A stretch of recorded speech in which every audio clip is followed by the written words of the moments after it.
Do you suffer from Crinomania?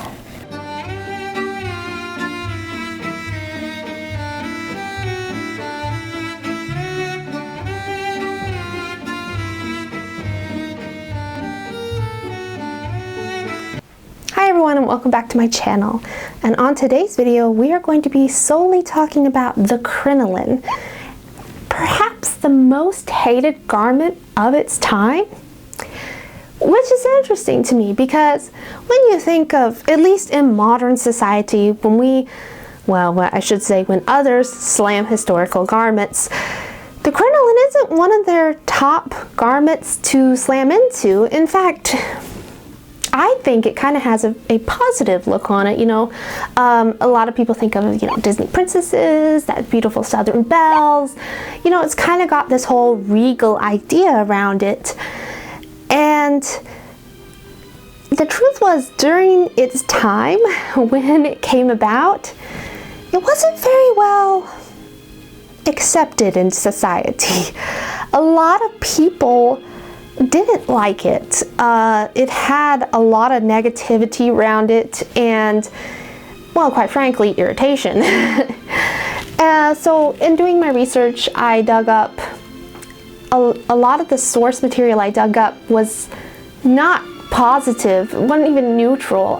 It was very much towards negative vibes. And this were both men and women. In fact, the few times I did find sources that talked about it in a positive way, they were actually men, not women. So I have put in the description where I've gotten all of my source material from. So if you do want to look into it more yourself, be my guest. So yeah, let's start talking about the crinoline. So it was only actually around really for 12 years, if you can even say that. It was patented in 1856 and was for about 2 to 3 years in that classic dome shape that we think of.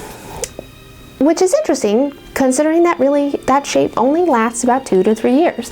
It then adapted to the shape that it stayed for a longer period of time, where it actually kind of flattened more in the front while getting a bit more domed out in the back, sort of like adapting to have a train. Of course, in a few years later, they took away like the last 2 ringlets of steel and added fabric flounce to it, because that way it hid the crinoline more. And it went through just a ton of changes until we started getting what we know as the bustle, and the crinoline disappeared in 1868, well, roughly.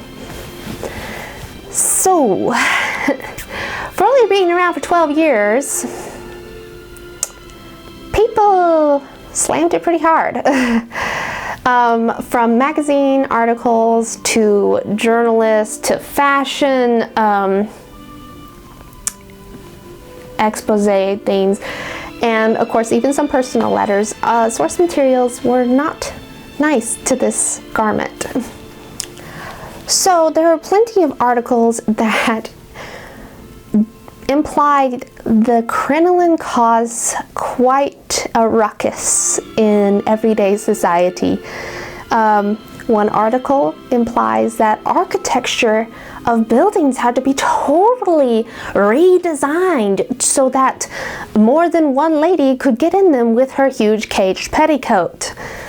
This was by a male journalist, and it was kind of funny though, because he did go on to say the one redeeming thing of this was that he now had plenty of leg room while sitting at the opera. Because he said that they had to start spacing out seating. And so yeah, hey, that's one positive at least, more leg room at the opera. An article, I think it was in a fashion magazine in France, implied that because I guess at the time they were worried about their population decreasing because people weren't having as many kids, which I think we know today why that really was happening. But in this article, the writer implied it was because a young lady had to spend so much money on her crinoline, or her caged petticoat, that she could not afford a family. So she had to decide between a family and fashion, and most young ladies were choosing fashion, which is crazy. I mean, that's just a crazy thing to like blame a piece of garment on. One woman in her article wrote about how surely no man could find the caged beast attractive on a lady because he could not even socialize with her. She went on to write that it totally was an unplanned, like unthought out garment, because you couldn't walk beside anyone, you couldn't dance with anyone, one could barely even get inside a carriage. Which, I mean, she does have a fair point there, and there have been other sources that make quite a bit of fun of the times they witnessed ladies trying to get inside a carriage with their crinolines. So she does have a fair point there. Of course, this was a woman writing it, so I don't know how men really felt about the not being able to walk next to a woman or dance with them very easily. So perhaps that even changed the style of dancing at formal events. I could not actually find any source material on that. So the negativity continues, as one doctor who, I think he must have hated French people because he really slammed them, implied that the young lady nowadays was suffering from what he coined Crinomania, which meant that in his eyes they were just getting ridiculously bigger and bigger and bigger, and that it was totally irrational because it inhibited a young woman from even being able to do the most simplest of daily tasks. I don't know. I mean, what's interesting is another article, which wasn't really negative or positive, did talk about how the crinoline was not thought to be something that would pass down into the lower levels of society, but it did. Of course, it started out in the upper class people, so they didn't really have to do like everyday activities, but it quickly spread in popularity to the lower classes. And one woman, even in her I think it was in her diary, she wrote about how she had to remind, like probably her head housemaid, to tell the maids not to scuff the fine walls with their petticoat crinolines, which is interesting. I thought that was kind of just a fun thing. So I guess it was kind of becoming a problem in the working class. There was another article that claimed a factory in England lost 260 pounds worth of supply because their female workers' crinolines were bumping the supplies off and they were falling into the drains. So, and 260 pounds was quite a bit of money back then. So now how true that is, you know, you have to take some things with a grain of salt, no matter what time period you're reading it from. But it was funny to read that some factories were mad at their working women also doing this. The English Woman's Magazine even implied that how could any man want to even be in a room with more than 3 women of the time, because surely he must have felt intimidated and overwhelmed by the gigantic presences of the ladies. The same magazine even referred to the crinolines as the Great Pyramids of Egypt.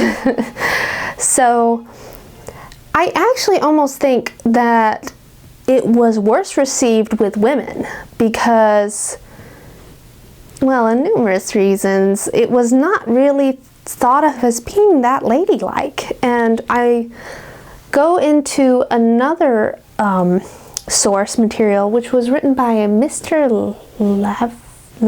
Lavier, And this was the first one I ran across that was positive, if not a bit sleazy. And he was writing about how there was a certain seductiveness to the crinoline. Its large swinging as the lady walked, or how she had to pick it up when going up the stairs, would every so often give you the slightest glimpse of her colored petticoat or drawers. So I kind of think men might have been more into the fashion, and it was even, someone even quoted that and said they thought that was why young ladies were doing it, because it did start getting kind of this, you know, seductive sex appeal. And of course around this time was when ladies were brandishing more colored petticoats, because I don't know, it had become a thing. And then there was a funny tale. I think this woman must have been, I think it was her letter. Yeah, she was writing a letter complaining about her niece. And she was writing about how her niece spent a month embroidering and embellishing her petticoat. And then it was such a ridiculous waste of time, because no reasonable person should see it other than her launderer. And the aunt kind of went on to imply that she thought it was kind of improper behavior, because she, you know, well, thought her niece was expecting someone to see it if her crinoline popped up. So I think, like, definitely among women that were older, it was very a taboo thing, because it's like, this wasn't ladylike. You weren't supposed to see a woman's petticoats, a woman's drawers. This was ridiculous for that time period.